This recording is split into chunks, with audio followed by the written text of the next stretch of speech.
Picture this, you're 54 years old, drinking your morning coffee, and your phone rings at 6:15 a.m. with a call that's about to blow up an entire company. That was my Tuesday morning, and let me tell you, it was a long time coming. The voice on the other end belonged to Philip Barnes from Federal Projects Division, and he sounded like a man watching his career circle the drain. Bradley, we've got Rodriguez from OSHA on the Morrison Bridge site right now. He's asking about load calculations that Spencer can't explain, and if we don't get this figured out in the next hour, he's shutting us down permanently. We're talking federal contractor suspension.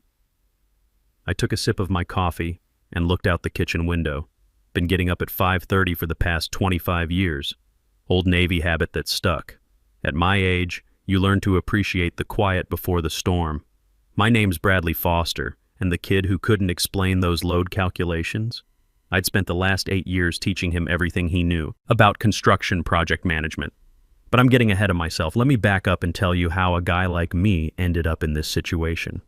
I joined Harrison Construction Solutions back in March 2016. 25 years in the business by then, including 6 years as a Navy Seabee where I learned that shortcuts in construction don't just cost money, they cost lives. Harrison was decent-sized, maybe 120 employees, specializing in federal infrastructure work. Bridges, government buildings, highway projects, the kind of work where you'd better know what you're doing because federal inspectors don't mess around. My job was senior project manager, which sounds fancy but basically meant I was the guy who made sure bridges didn't fall down and workers went home in one piece every night. After 2 decades of dealing with everything from concrete that wouldn't cure right to crane operators who thought safety protocols were suggestions, I figured I'd seen it all. Then Spencer Clark showed up. Kid walked into Harrison in September 2016, fresh out of college with his civil engineering degree and a smile that said he thought construction work was just like the textbooks. He was 26, enthusiastic as a puppy, and had about as much practical experience managing a real construction site as I had performing brain surgery. Spencer's first day, they assigned him to assist me on the Morrison Bridge renovation. This wasn't some strip mall project where you could wing it. We're talking about a $2.1 million federal contract to upgrade a 50-year-old bridge that carried 40,000 vehicles every day. One mistake with structural calculations, and you're not just fired, you're probably going to prison. The kid's first week, I watched him try to review structural drawings and realized he didn't even know how to read the load distribution charts properly. He'd confused basic engineering concepts, mixed up safety factors, and nearly signed off on a steel delivery that would have been completely wrong for what we needed. Now, I could have thrown him to the wolves, could have let him make his mistakes and learn the hard way, like most sites do with new guys. But that's not how I was raised. Navy taught me you take care of your people, and construction taught me that other people's mistakes can get everyone hurt. So I took Spencer under my wing. Spent 6 months teaching him everything from scratch, how to actually read structural drawings instead of just pretending to understand them, how to coordinate steel workers, concrete crews, and electricians without everyone stepping on each other, how to deal with federal inspectors who could shut down your project with one signature if they didn't like what they saw. The kid struggled, no doubt about it. Made basic errors that would have gotten him fired if anyone else had been checking his work. I covered for him. Fixed his mistakes before they reached the client paperwork, walked him through every safety protocol until he understood not just what to do, but why we did it that way. Evenings after regular work hours, I'd sit with Spencer going over federal compliance requirements that should have been prerequisites for the job, OSHA regulations, union negotiation basics, vendor management, how to handle procurement officers who treated every conversation like a potential lawsuit. By month 6, Spencer was functional. Could handle basic tasks without me looking over his shoulder every minute. By year 2, he was competent, actually understanding what he was doing instead of just following scripts I'd written for him. By year 5, he could manage smaller federal projects without constant supervision. Basically, I'd given him an 8-year masterclass in construction project management while still handling my own full workload and deadlines. Every evening I spent teaching Spencer was time I wasn't spending with my wife Michelle or working on my own projects. But here's the thing, I didn't mind. Kid was learning. Harrison was getting better work out of him. And I figured eventually the company would recognize what I was bringing to the table. You know, the old-fashioned idea that competence and loyalty get rewarded. Man, was I wrong about that. Over those 8 years, I guided Spencer through 47 different federal projects, taught him how to navigate OSHA regulations that could shut you down for the tiniest violation, showed him how to negotiate with union representatives who'd been in the business longer than Spencer had been alive, brought him into strategy meetings with federal procurement officers and coached him beforehand on how to present technical solutions to bureaucrats who'd never touched a hard hat. The Morrison Bridge project I mentioned. When Harrison won that initial contract in 2018, I designed the renovation approach that secured the deal. Spencer had assisted, mostly by taking notes and asking questions, but the core methodology was mine. Every safety protocol, every structural modification, every compliance procedure that got us through federal review. By 2022, when the Morrison Bridge contract got extended for another phase worth $1.8 million annually, Spencer was presenting my renovation plans to federal review boards using every technique I'd taught him, standing up there with his PowerPoint slides explaining structural modifications like he'd invented them himself.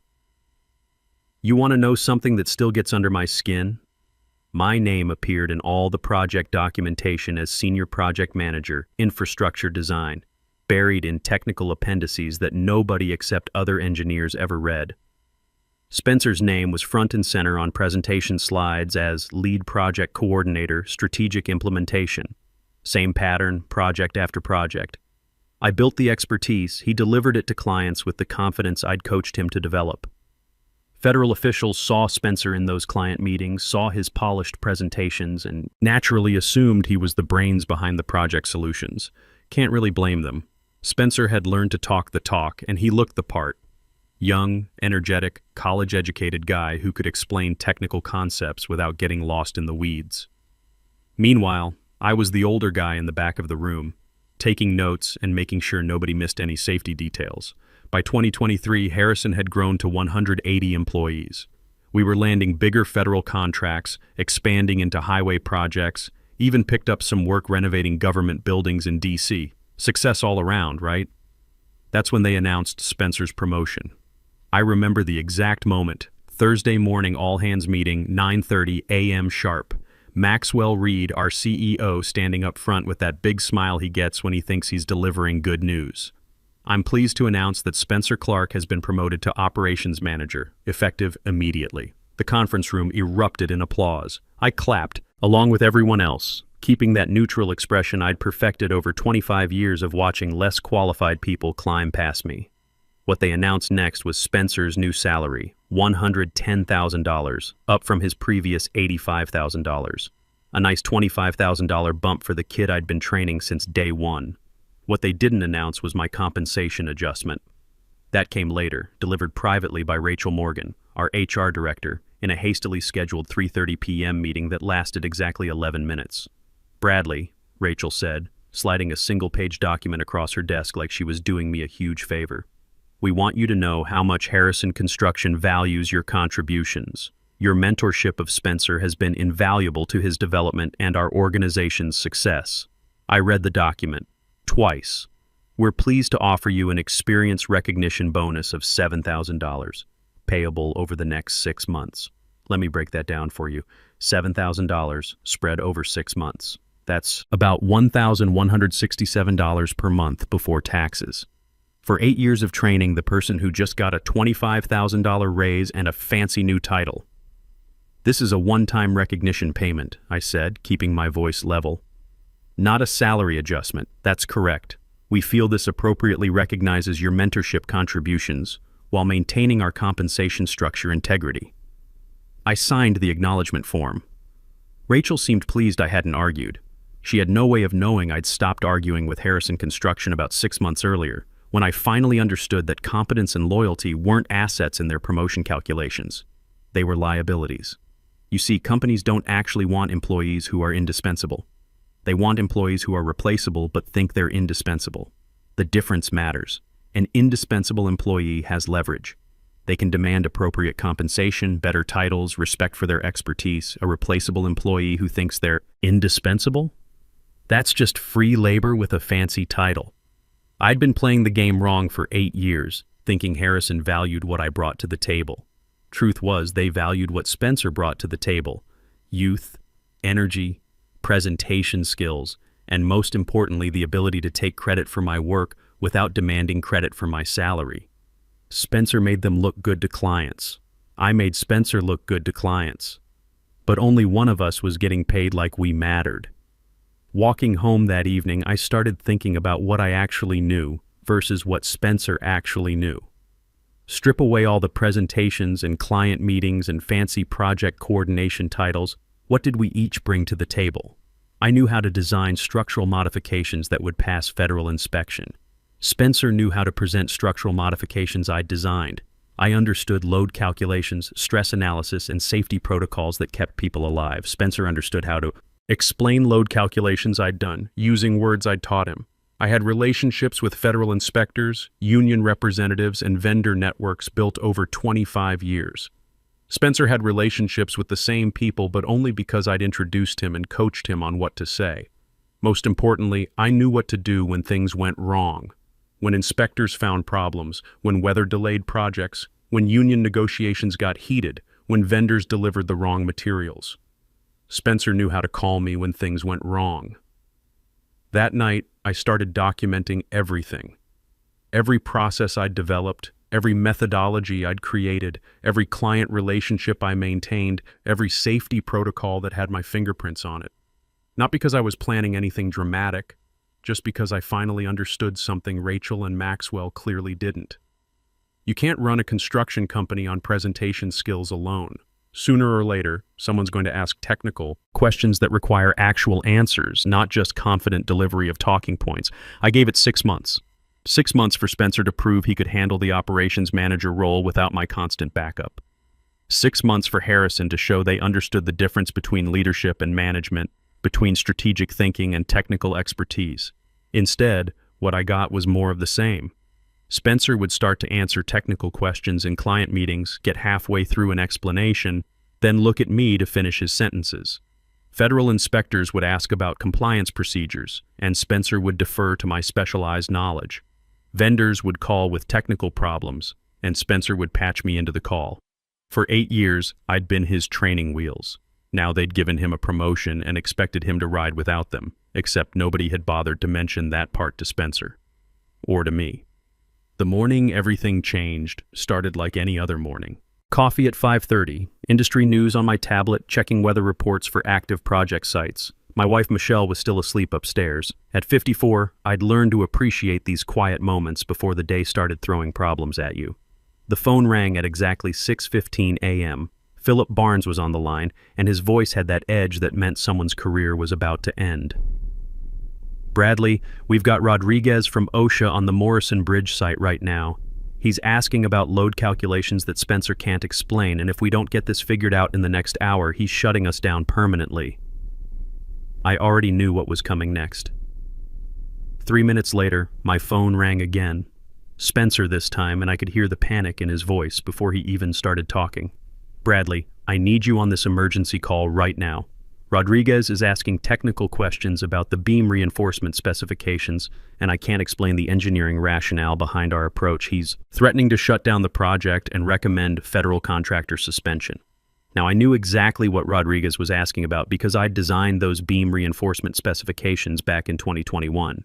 Spent 2 weeks teaching Spencer the structural engineering principles behind them, walking him through every calculation, every safety factor, every reason we'd chosen that approach over standard protocols.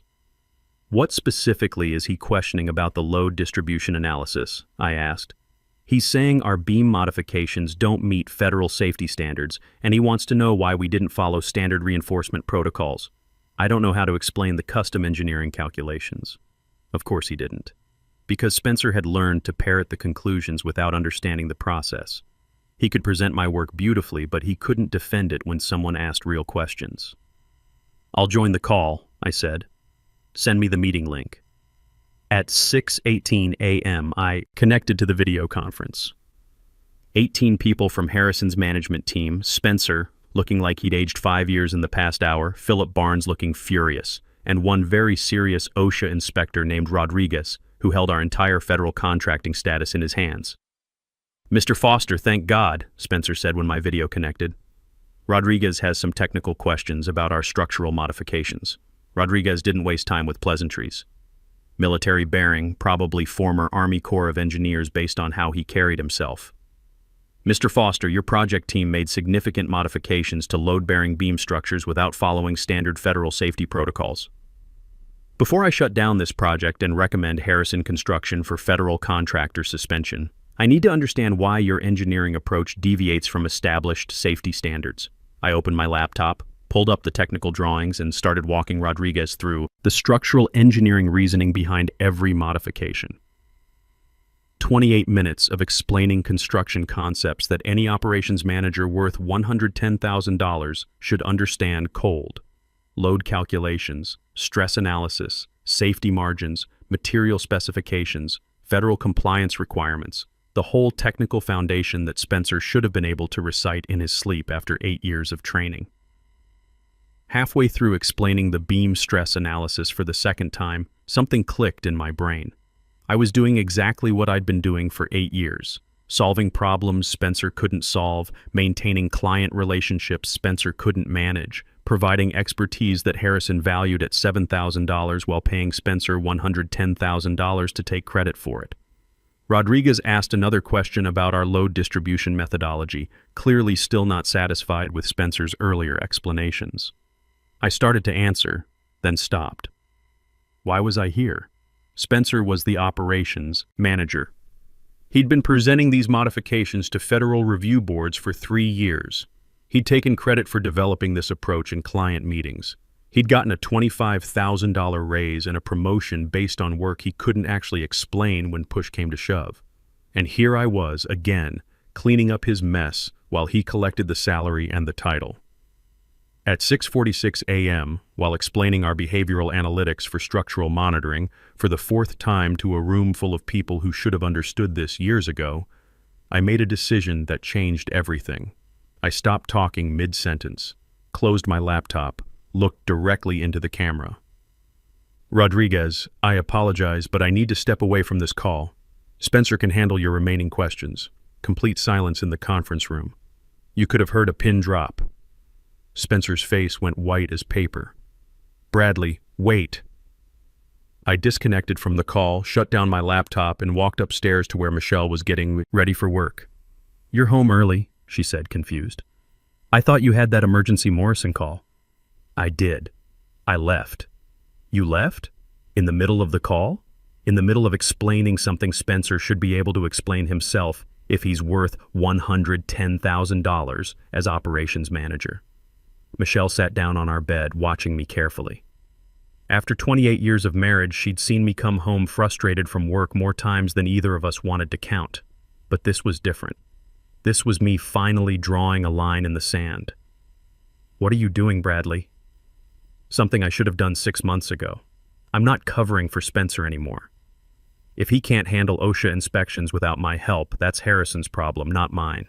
My phone started ringing at 6:55 a.m. Spencer. I declined the call. Text messages started flooding in. I turned the phone to airplane mode and went for a walk around the neighborhood. Here's what I learned later about what happened at Harrison while I was walking. Spencer couldn't answer Rodriguez's questions. He tried to schedule follow-up meetings, promised detailed written responses, attempted to deflect with corporate speak about consulting with technical specialists. Rodriguez wasn't having it. He wanted immediate answers about structural modifications, or he was shutting down the project and filing federal compliance reports that would torpedo Harrison's contractor status. Without me on that call, Spencer had nothing. He tried to explain the load calculations and got the engineering completely wrong. He tried to defend our safety protocols and contradicted our own project documentation. He tried to wing it with confidence and charm, but Rodriguez had been inspecting construction projects longer than Spencer had been alive. By 7:30 a.m., Rodriguez had ended the call and fired off an email to Maxwell Reed, formally notifying Harrison's CEO that the Morrison Bridge project was suspended pending comprehensive safety review and possible federal contractor investigation. When you suspend a $2.1 million federal project, CEO attention comes fast and angry. Maxwell called an emergency executive meeting by 8:15 a.m. By 8:45 a.m., they'd reached the obvious conclusion.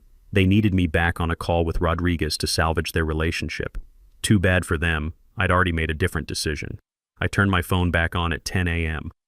51 missed calls, 73 text messages, 14 voicemails. The most recent voicemail was from Maxwell himself, and his voice had that carefully controlled anger that means someone's about to get fired. "Bradley, this is Maxwell.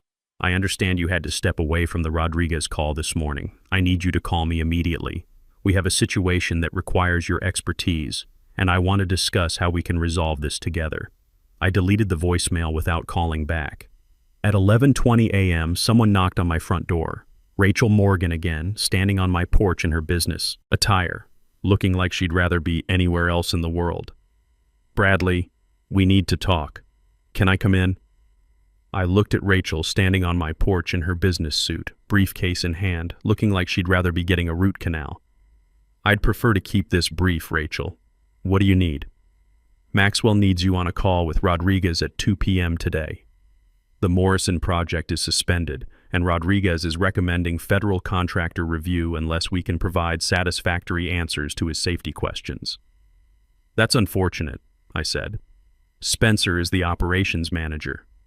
Surely he should be capable of handling technical questions about projects he's been managing for 4 years."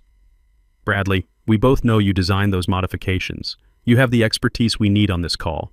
Then perhaps Harrison should have considered that before promoting Spencer to operations manager and offering me a $7,000 experience bonus spread over 6 months. Rachel's expression hardened. She was used to employees who backed down when management applied pressure. "This isn't about your compensation, Bradley. This is about a $2.1 million federal contract that's in jeopardy and possible regulatory violations that could damage our entire business. No, Rachel, this is exactly about my compensation. It's about Harrison deciding that 8 years of building the expertise that generates $2.1 million in revenue is worth $7,000, while the person who learned everything from me gets $110,000 to present my work to clients. Are you refusing to participate in client calls? Because that could be considered insubordination. I'm not refusing anything. I'm simply unavailable for the 2 p.m. call. I have personal matters to attend to. If Harrison needs technical expertise to maintain federal relationships, I suggest asking your operations manager. That's why you're paying him $110,000, isn't it? For his construction management expertise?" I closed the door before she could respond. The 2 p.m. call with Rodriguez happened without me. I know because Maxwell sent me an email at 2:51 p.m. describing it as a difficult conversation that would have benefited from your technical input. Translation: it was a complete disaster. What I learned later through a former colleague was that Spencer had attempted to answer Rodriguez's questions again, gotten the structural protocols wrong again, and Rodriguez had ended the call after 22 minutes. Harrison Construction was formally suspended from federal contracting at 3:20 p.m. that afternoon, and Rodriguez filed preliminary regulatory complaints about their safety practices. $2.1 million in annual revenue gone, plus potential federal investigations that could cost millions more. Over the weekend, I contacted 8 former colleagues who'd left Harrison over the past 5 years for competitor firms, asked each of them the same question. Would their current employer be interested in someone with my background and expertise? 7 said yes immediately. The 8th said their firm wasn't currently hiring but would create a position if I was interested. By Monday morning at 8 a.m., I had 4 formal interview requests.